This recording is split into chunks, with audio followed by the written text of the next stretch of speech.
Please join me and rise and body your spirit for the singing of hymn number 100 in the great hymnal, Peace Like a River.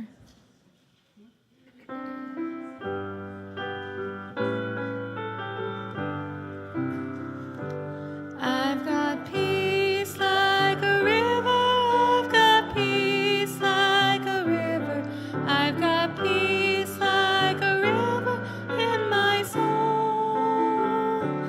I've got peace like a river, I've got peace like a river, I've got peace like a river in my soul. I've got joy like a fountain, I've got joy like a fountain, I've got joy like a fountain in my soul. I've got joy like a fountain, I've got joy like a fountain, I've got joy like a fountain in my soul. I've got love like an ocean, I've got love like an ocean, I've got love like an ocean in my soul. I've got love like an ocean, I've got love like an ocean, I've got love like an ocean in my soul.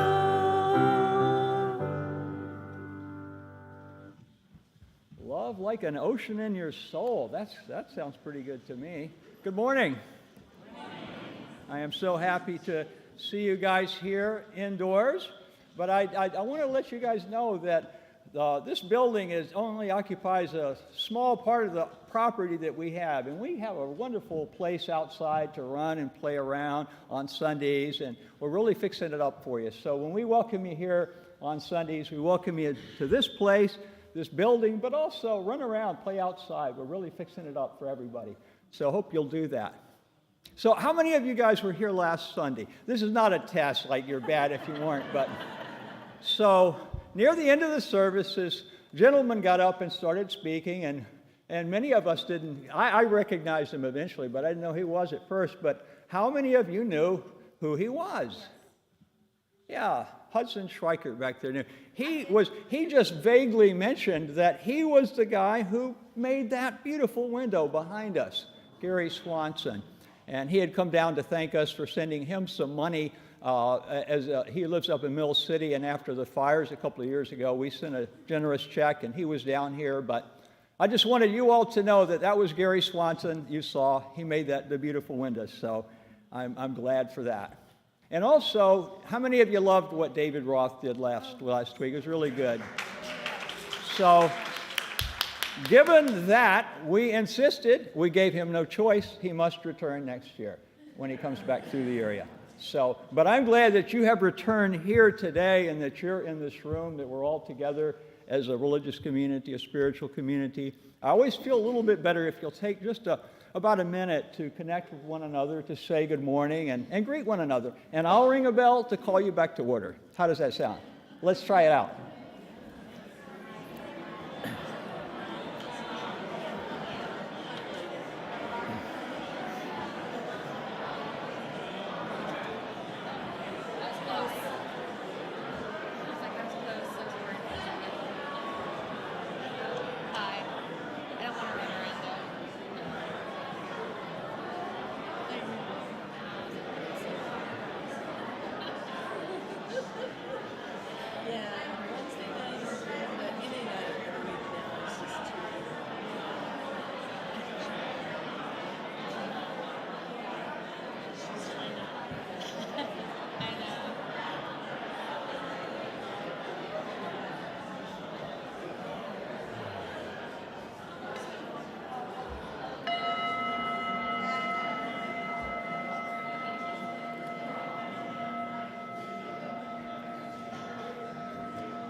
That's such a beautiful sight to see you all connecting with each other and talking. And we'll get a chance to do that after the service today when we have our fellowship hour. So I'm looking forward to that too. So thank you, everybody, for being here. It's great seeing you.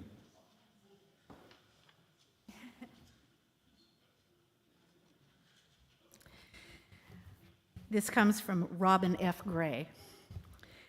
Day breaks on our gratitude for family and friends, the freedom to find our own truth, for the company of those who gather here, and the promises we offer one another. Let the light of this day bring the grace of faith into our lives. Please join together in saying our affirmation.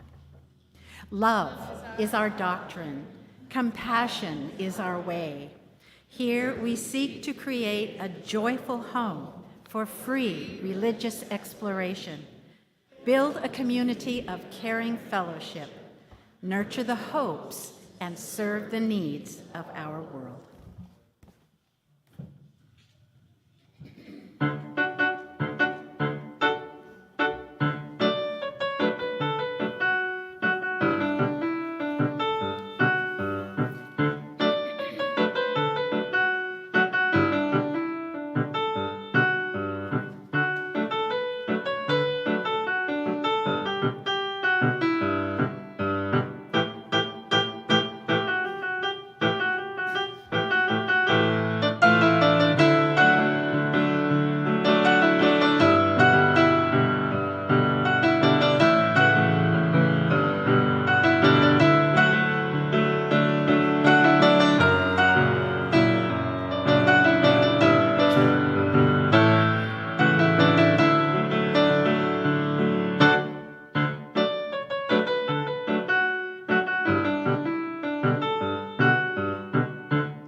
Ezra, thank you so much for sharing your gifts with us. We really love it. From Jennifer Grayson, we come together every week bound not by a creed or a mutual desire to please one God or many gods. Yet we are drawn together by a belief that how we are in the world, who we are together, matters. We light these chalices together in the knowledge that love, not fear, can change this world. Each week we light 3 chalices. The first is for this community, the Unitarian Universalist Congregation of Salem. And we light our second chalice for our partner church in Šimenfalva, Transylvania, Romania. We light our third chalice for our wonderful children and youth in our religious education program and for all the children of the world.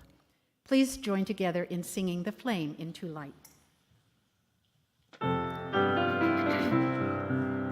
Rise up, O flame.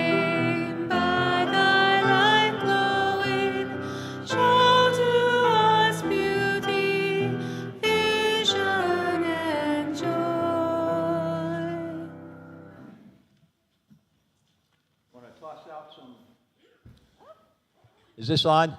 Yep. Okay, good. Hey, you want to toss some pillows? And come on up, all you who are young at heart and want to come up and hear the story from up here. And if you don't, stay there, but it's comfortable up here.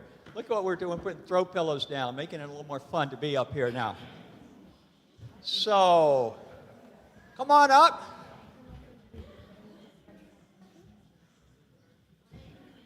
Look at everybody. You guys are doing great. Good to see you all. So, I want to tell you about something in the congregation today, but first of all, I want to say, how many of you know what an Oregon white oak tree looks like? Well, that's, that's it, yeah, okay, I made it easy for you. That's exactly what an Oregon white oak tree. So we have a lot of Oregon white oaks on our property here, and if we take care of them, they'll be here for a long, long time, because you know how long these trees can live for 5 centuries, 500 years. So if we take good care of them, we make sure that they get watered, and then we don't, let the roots get, that's something you have to watch out for. Watching out for the roots of the tree. If you accidentally cut them, or if you walk around and compress the roots down too much, it's going to be a problem.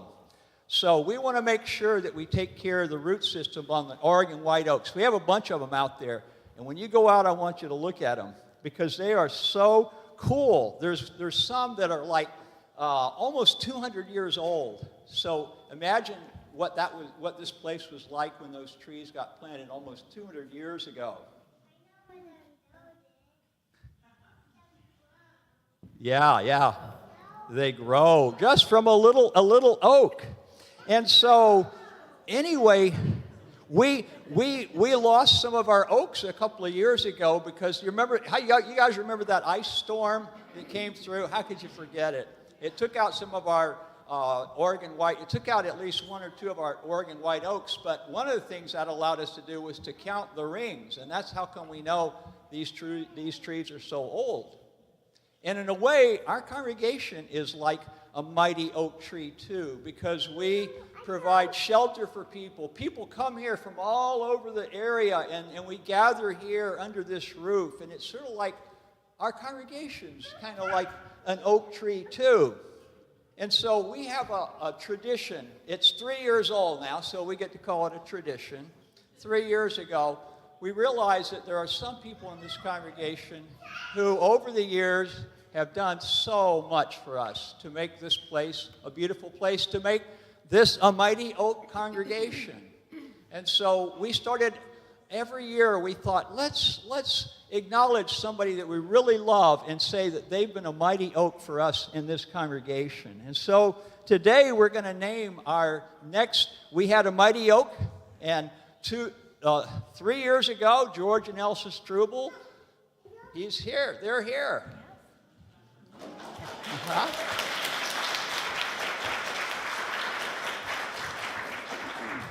And the year after that, there was Joe Bateman. And Joe,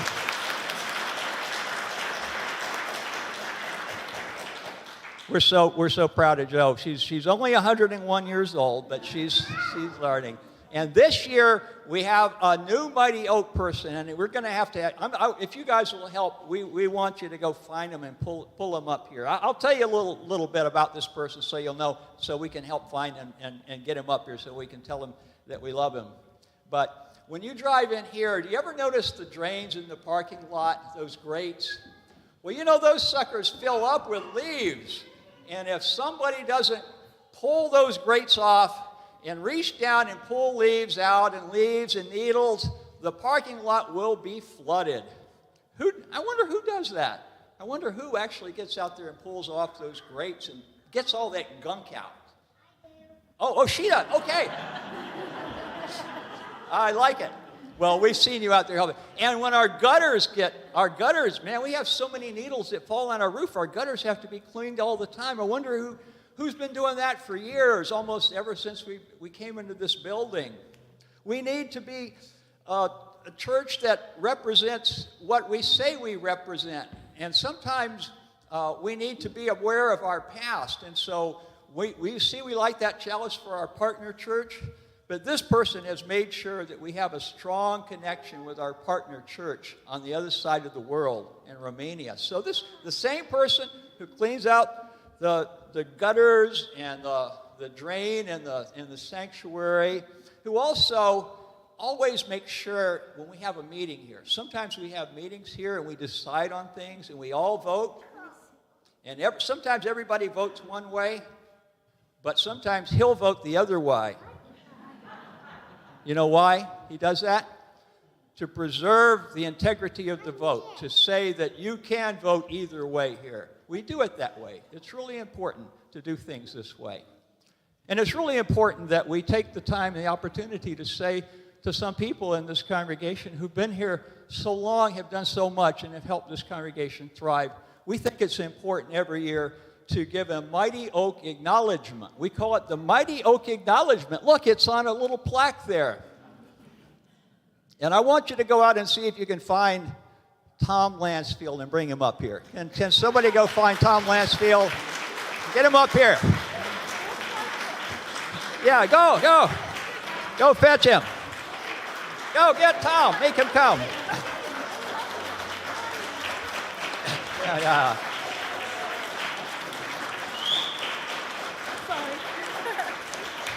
So, Come on turn up, around. Tom. Come on up. Congratulations. There you go. There you go. You don't deserve this. Oh, we love you, Tom. This says, the Unitarian Universalist Congregation of Salem gives thanks for your loving care and enduring generosity. You will live, and I get choked up here, you will live in memory as Mighty Oaks, Our latest Mighty Oak, Tom Lansfield.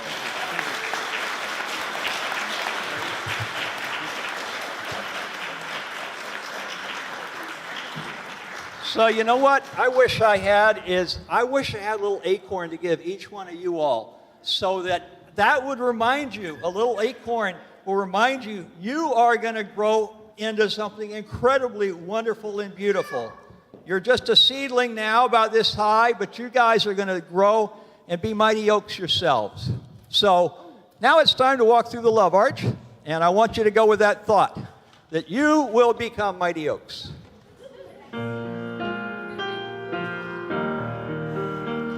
Wherever you walk, walk in love.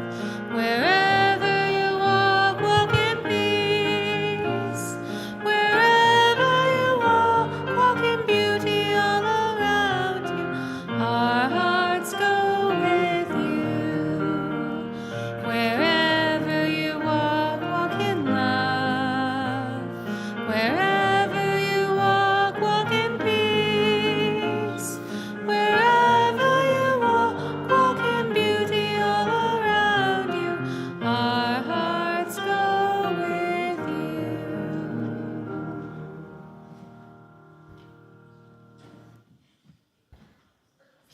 Let's settle into this moment and be with your breath for a second and just be present. When we're present with our breath, we get in touch with our deeper selves, our truer selves. And so we find it helpful to pause and just be in the moment. Each of us all alone in this room, and yet all of us together.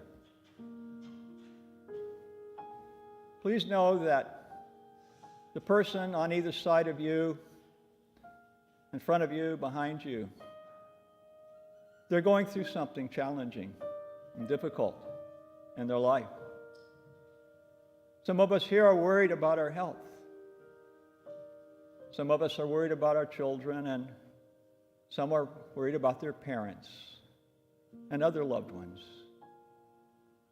Some of us are worried about our income and our jobs.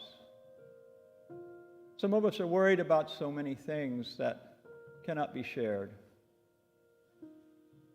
And so we're mindful of this when we gather in this community.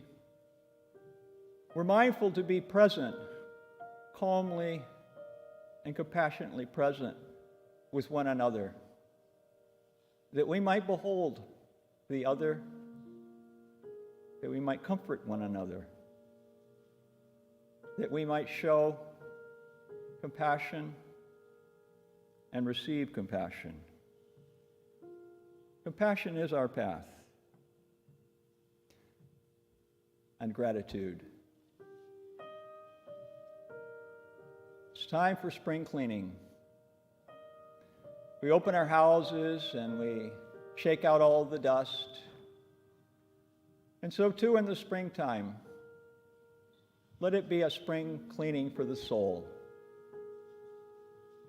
Open the portals of your being to the wonder of life around you. Let the fresh air blow through, that you might feel gratitude. Gratitude for this amazing, wonderful life that we have. We know that gratitude lifts our hearts up, and it is one of our key practices. Compassion and gratitude is our path. Amen.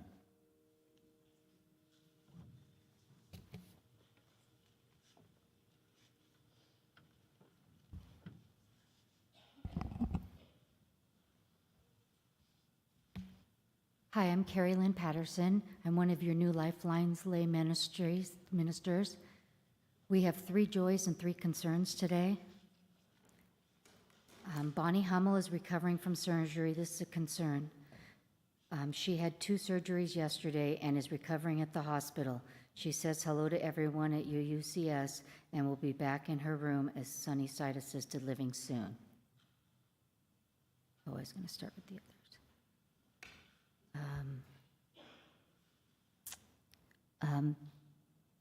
Another concern is from Leslie and Bob Zeiger.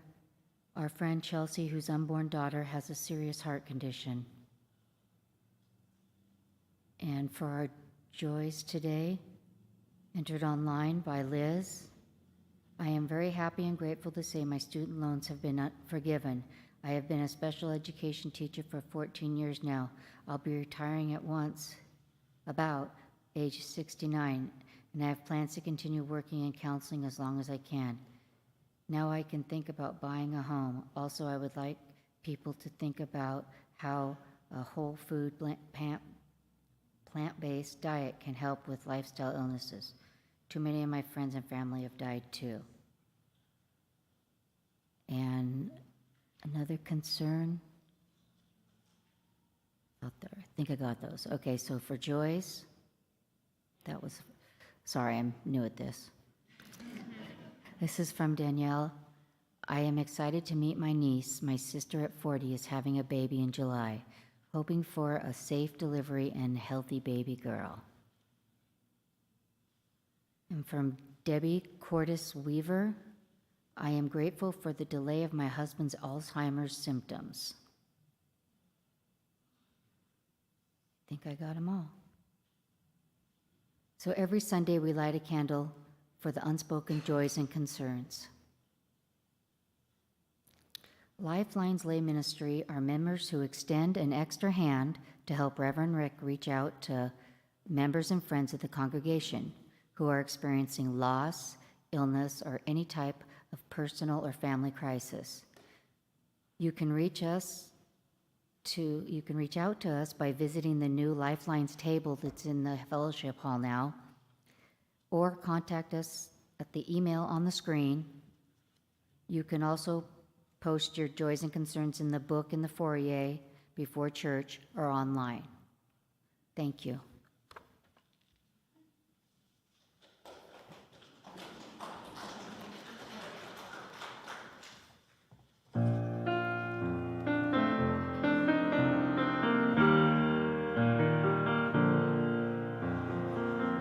Comfort me, comfort me, comfort me, oh my soul.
I stretch my hand, I stretch forth my hand, knowing not what I shall touch. A tender spot, an open wound, warmth, pulsing life, fragile blossoms, a rock, ice. I am tentative, trembling, wishing to avoid hurt, wanting to link my life with life. Lonely, I desire companions. Naked, I long for defenders. Lost, I want to find and be found.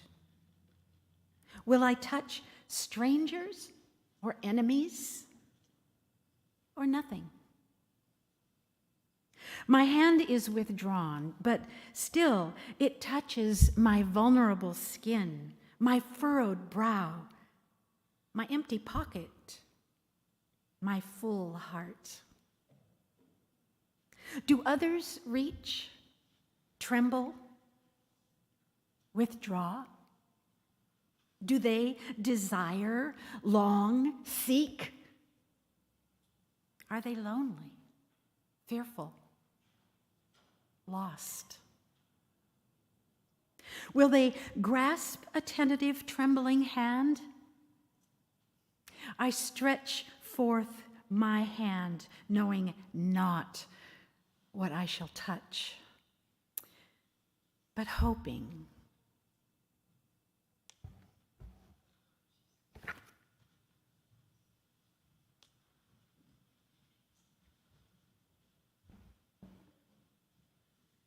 Thank you, Gloria, and thank you, Ezra, and everybody for the beautiful music. Sometime a while back, sometimes you just see these images and they just kind of, boom, they stick with you and affect you emotionally. And this one, it was a haunting image. And it reminded me of a similar scene in the ancient mythical story that's enshrined as sacred text in the Jewish and the Christian and Islamic traditions. It's the so-called Abrahamic traditions. And I'm talking about that scene in Genesis after where Adam and Eve eat of the forbidden fruit and thereby become aware for the first time that they're naked. They're naked. So they hide from God, but he tracks them down and he asks them, "Why have you covered yourself with fig leaves?" Short story, even shorter. They are permanently banished from the Garden of Eden, driven out from under the umbrella of divine protection into a harsh and a dangerous world where they now have to work by the sweat of their brow, and they have to be all alone in the world, the wide world. And the picture I saw that put some flesh on the bones of this story, it was not high art. It was just a scientific illustration of a prehistoric couple being banished from their community for some unnamed transgression. And it was that look of utter and inconsolable anguish on their faces that really got to me. It really got to me. Perhaps it's because I experienced a similar banishment myself at a very early age. One day, when I was probably around 4 years old, my mom took me to some cold-looking institutional setting where she talked to some other women. Looked like they were talking about me. The women took me by the hand and began leading me away somewhere. And my mom was leaving. I couldn't wrap my mind around this. She was abandoning me to strangers. I began to cry.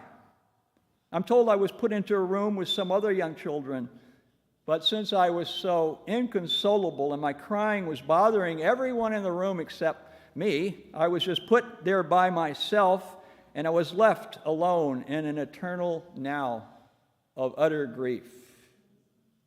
I got abandoned. Really sad. My young mind couldn't wrap itself around the fact that I had been left at a daycare. For just a period of time. I didn't get that. I never got that. I just thought I'd been abandoned. And even when both of my parents returned to fetch me, my joy was now tempered by a new awareness that basically we're all alone in the world. Now, the ancient mythical account, it's not literal, but it's a mythical account. The ancient mythical account of Adam and Eve's banishment may not have anything to do with a child feeling abandoned in daycare, but it works for me. Once we get to a certain age, we realize that basically we're on our own. We got to start figuring out how to do things. We got to work by the sweat of our brows and our brains to figure out how to survive and hopefully thrive in the world. But there are no guarantees, and we all know that success is not guaranteed. So I went off into the wide world, and it's not necessarily a bad thing to be alone. It does not necessarily equate with loneliness. It just depends. Well, my family moved around a lot when I was growing up, so I always had the perspective of an outsider, but I always was able to find my way to a childhood friend or two to share the journey. I've never been at a leg of my life's journey, almost never, where I felt like I didn't have a good friend that I could reach out to. But not always. So I did find friends, and I learned that this is the key. Finding some others with whom to share the various legs of life's journey. And in many places in the world, this is a whole lot easier than it is here. More relationships are more readily available. Over the years, I've talked to people from many countries around the world. Friends, I've had friends from Africa, East Asia, Europe, Middle East, South Asia. And I'm always curious about their impressions of our country. And the people that I talk to from these countries are generally from more collectivist societies. That is, that's not that they believe in collectivist ideology necessarily, it's that they have tighter family units and people know one another and they don't move around so much. They have a collectivist system. And we have an individualistic society. And while most of the people that I've talked to from other places, they really do appreciate certain aspects of America, but they have often lamented the highly individualistic nature of American society. And it means that so many, they say, fall through social safety nets into loneliness. America can be a lonely place, they tell me. This has often led me to wonder what type of a society would suit me if I could choose. So I stumbled upon an online test that helps you figure out if you are more inclined towards collectivism or individualism. And according to the test, I trend a little bit more collectivist, but I sort of closer to the middle. But I realized after reading about it that there are pros and cons to either type of society. Neither one is perfect. There are some advantages to living in a collectivist society, but there also are some advantages to living in an individualistic society because you're allowed to explore and discover your path in life. There's a little more freedom, I think. But here's the problem. Something has gone off the rails here in America. There's a train wreck that's been going on for several decades, and it's a tragic story. You all probably heard about the train wreck. The actual train wreck, if an actual train goes off the rails and dumps toxic chemicals that endangers people, it gets attention. You probably heard about that train wreck at East Palatine, dumped all those toxic chemicals. We hear about those kind of train wrecks. But this one is a different kind of train wreck. Really, it's an ongoing series of social train wrecks, and it's often silent and invisible, so you don't notice it. But imagine if this was visible. Imagine that if every time you looked at a person, you could see how many supportive human connections they have. loving connections such that they don't feel alone and isolated and lonely. You cannot tell by sight or even circumstance who does or does not feel lonely. Surveys show that vast percentages of people in this country feel lonely. So I think that if we could actually see that, I think we'd be shocked. There are so many people who are lonely, but it's hard to see. But when you consider the devastating psychological and physical impact that loneliness has upon the well-being of so many, then you know it's a real thing. It's painfully real. Just as a tree must have roots to thrive, so must you and I have grounding, nurturing connections with others. And when this is lacking, there's a consequence. The most observable part of the loneliness epidemic is the harsh effect it's having upon many people's health.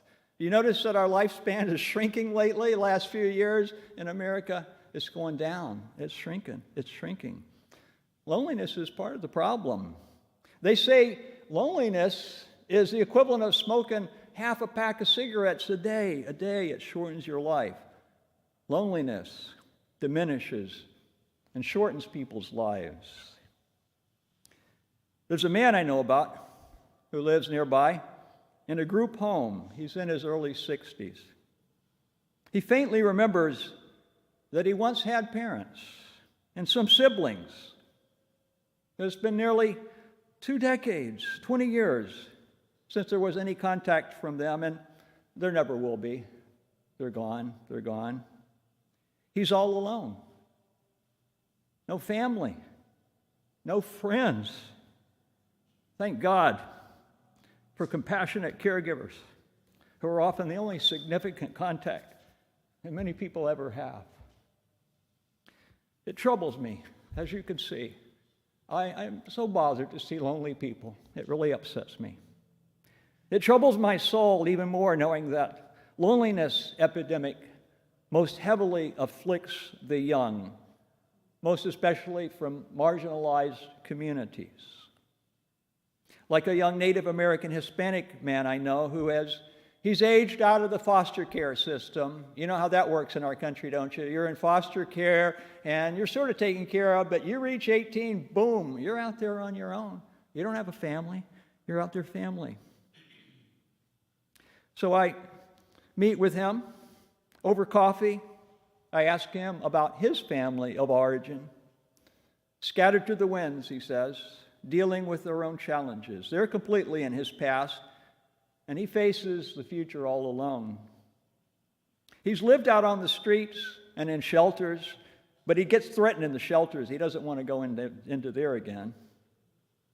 I offer the support that I can, and I encourage him to come to this congregation because it's a wonderful place to be, and he'll make connections.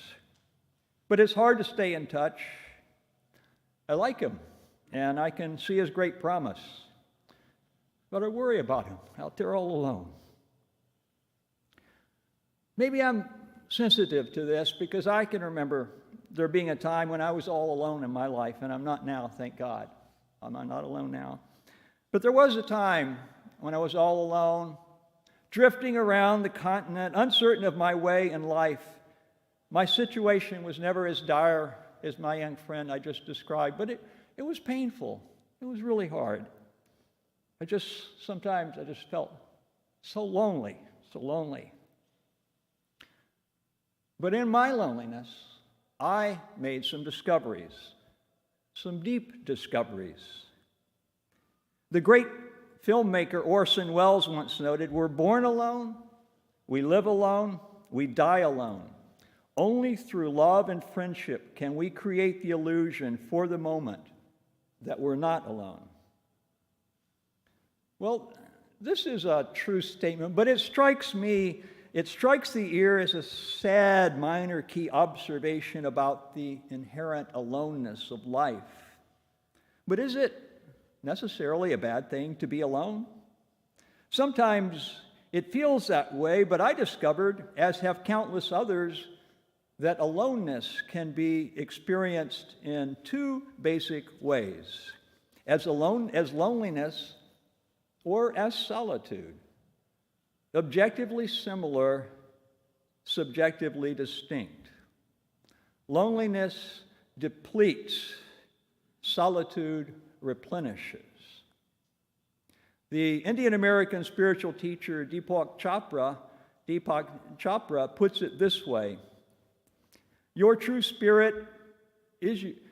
self is your spirit, which is infinite and eternal. Its qualities include love and compassion, equanimity, joy, creativity, intuition, pure potentiality, and bliss. When you're established in the awareness of your true self, you feel lovable and connected, whether you're packed in a stadium or spending a quiet afternoon by yourself. At the most basic level, the company you enjoy the most is your own. Loneliness, on the other hand, is the condition of feeling negative about your own company and therefore requiring other people to fill that inner lack. And I discovered that my aloneness did not have to be experienced as loneliness. It allowed me the time and the space to immerse myself in great music. Music was such a solace for my soul. I listened to all those Beethoven string quartets, the Bach masses, great Brahms symphonies, great music. It was a real solace for my soul to find this. I meditated simply to learn to appreciate the life around me. And I learned that I don't need to be in constant communion with friends and loved ones because I know those connections are real and are like the roots that nurture my soul in solitude. So it's okay to be alone if you know you have those connections with others. But the early Christian monastics, they learned an important lesson about this. They recognized the value of solitude, and so they went off into the desert. Some of the earliest Christian monastics were solo venturers, and they wanted to pull away from a sinful society so they could have solitude, so they can go out into the desert to find God. And some of these early spiritual seekers, they severed their nurturing relational roots to others and went out into the desert to find God, and they discovered they had made a big mistake. Out in the desert, all alone, their own inner demons pulled them down into chasms of madness and despair. As the ancient Hindu text warns, sharp like a razor's edge is the path, the sages say, difficult to traverse, especially alone. This awareness of our need for others led to the formation of the earliest Christian monastic communities, which enabled those spiritual speakers, those spiritual seekers to stay grounded in the mutual support of their communities. So the truth is, you can't do religion alone. People think they can. You think, I will go be spiritual in the woods by myself. And it's good to do that. But if that's all you do, it's not going to work. It's not going to work. You have to have those human connections. You know, today, we don't have to wander out in the desert to find isolation. It's so easy. The trend in our society is towards more and more isolation, smaller and smaller family units. Many people now live alone. So many are disconnected. And more are headed in this direction because technology enables us to avoid face-to-face interaction. It does. And now we live in the midst of an epidemic of loneliness that eats away at the well-being of so many.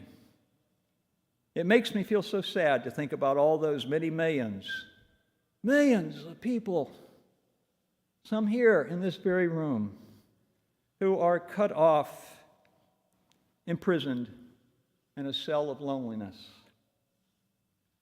You know that old Beatles song that it begs the question, all the lonely people, where do they all come from?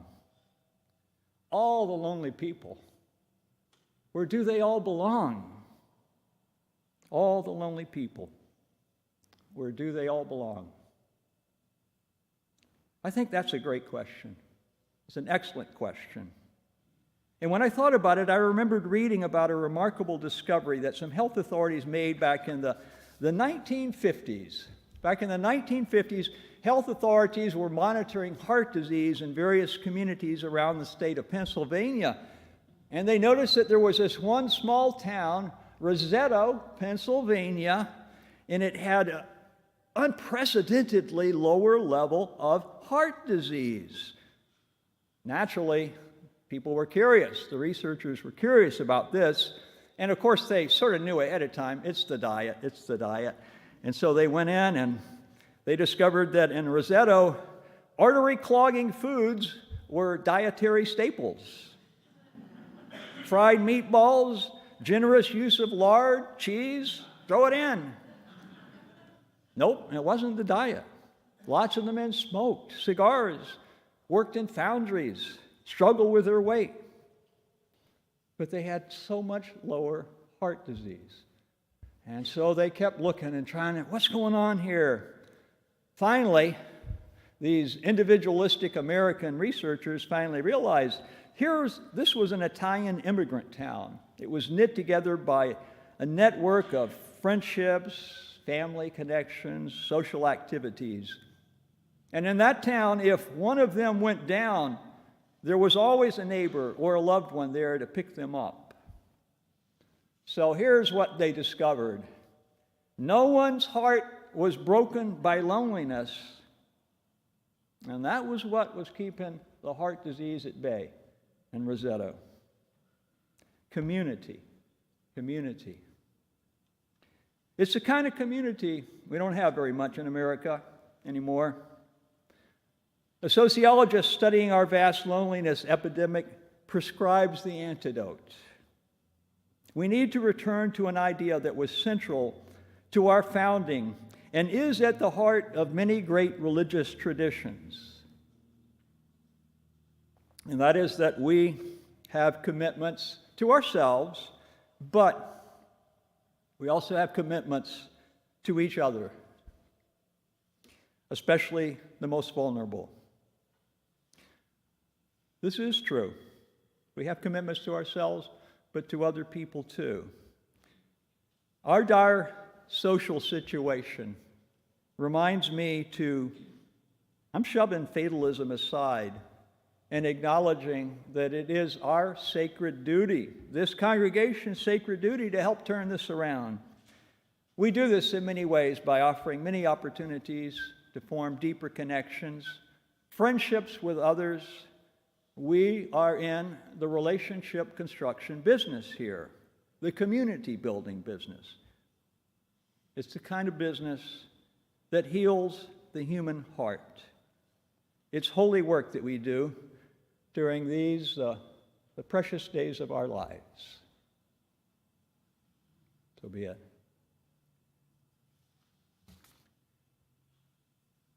Would you join me in a period of reflection?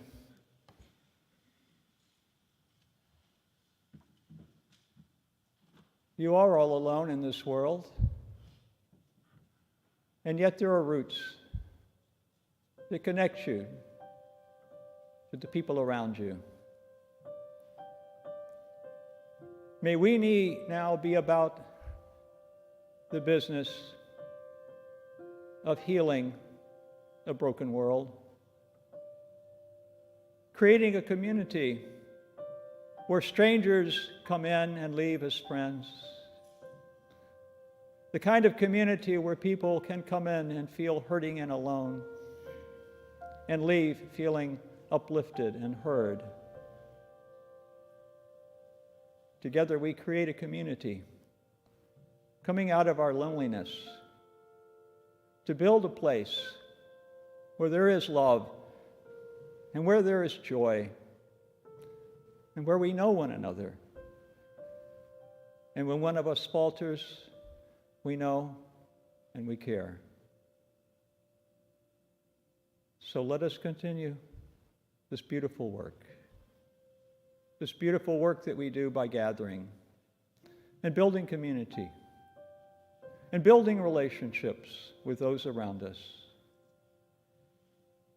Let us continue to weave and weave those beautiful relationships and create a beautiful mosaic of community. May it be so. Amen.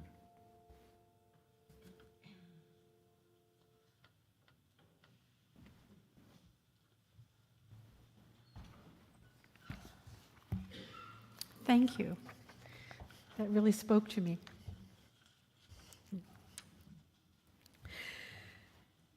I seem to remember about 6, 7, 8 months ago when our religious education director, Molly Brown, called kids up here to hear a story, and we saw 5 or 6 kids run up, sit down, and enjoy a great little story. In recent weeks, remember today when the RE kids were up here, we're seeing a whole troop of excited, energetic, smiling, and very cute littles, like that little teeny one who was running around up here. I think she's new to us. She's really cute. They go through the Love Arch, and they go on into RE and enjoy many creative activities. Molly has offered Halloween activities, big Easter egg hunts right here at UUCS, welcoming the community to this beautiful site. Just this morning, I received an email from Molly, and she was telling about some of the activities that are coming up. We're going to have a Muffins with Moms Mother's Day activity, a skate party with other youth groups, and family game nights. So she's really bringing a lot of people in. Molly and her team are not only building up RE, but they're inviting the adults to come here too, and that builds our community. And let's not forget that our youth group is growing and active. Aside from their Sunday morning meetings, they sometimes hold sleepovers that include pizza and sing-alongs, and our religious education program is healthy and growing, and like most programs, they need our help. So the Share the Plate recipient this 5th Sunday of the month is the UUCS Religious Education Program. So let's be a little extra generous today as the offering plate is passed. I know you have a little extra change in your pocket. UUCS also contributes food and money to the Marion Polk Food Share. You may leave your contributions in the little red wagon that's right up here in front, and that can be contributions of food or money. And the Food Share always accepts your financial support with checks. And in my family, we donate monthly online to the Marion Polk Food Share, so you might think about that. There are many ways to contribute to this congregation. You may give an offering today of cash or a check, or you may go online to uusalem.org and click on, as you'll see on the screen up here, click on donations to learn what kind of offering best suits your particular situation. And we thank you for your very generous contributions. Thank you.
Love to see you here next Sunday. You see the title of this sermon. I got to figure out what that's about, so I'm working on it.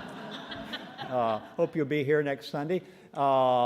If you check on our website and check under announcements, you can find out all the various ways that you can get connected here, programs, activities, all sorts of things you can get connected to. So please do that. And you can sign up for an email or a newsletter and everything. So you see the information is right there in front of you. So I think that's it. Yeah. Thank you. Each week, we here at UUCS light our social justice candle as a reminder of the many ways we individually and collectively contribute to the cause of social justice, and I just put on my vote button, just as a reminder. As this service ends, the lantern will be taken to the fellowship hall as a symbol of our work in the wider world. And from Frederick E. Gillis, may the love which overcomes all differences, which heals all wounds, which puts to flight all fears, which reconciles all who are separated, may that love be among us now and always. Please rise in body and spirit and sing our closing hymn, number 1030 in the teal hymnal, We Are Marching.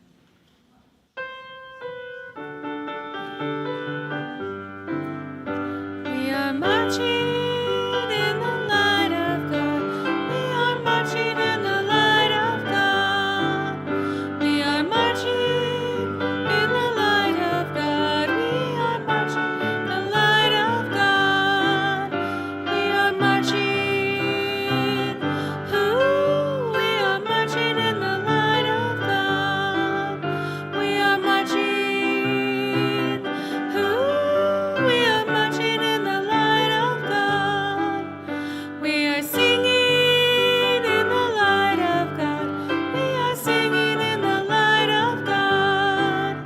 We are singing in the light of God. We are singing in the light of God. We are singing. Ooh, we are singing in the light of God. We are singing. Ooh, we are singing in the light of God. We are dancing in the light of God. Dancing in the light of God. We are dancing in the light of God. We are dancing in the light of God. We are dancing. Ooh, we are dancing in the light of God. We are dancing.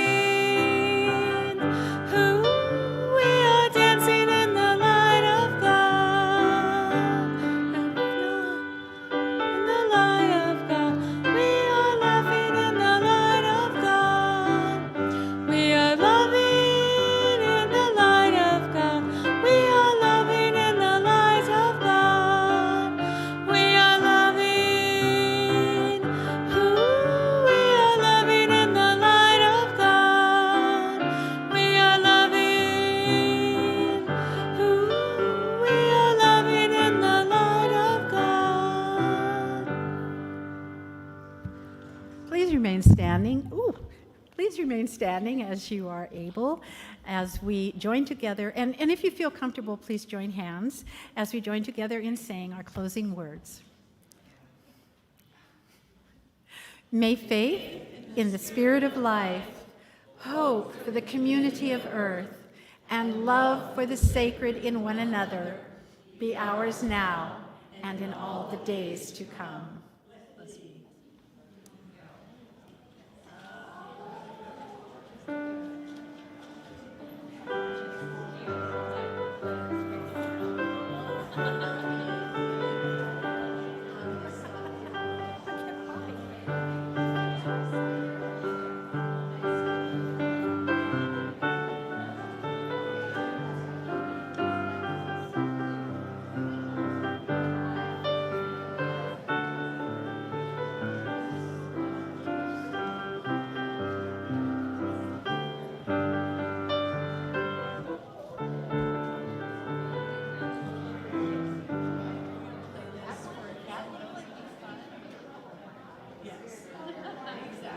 in his kingdom.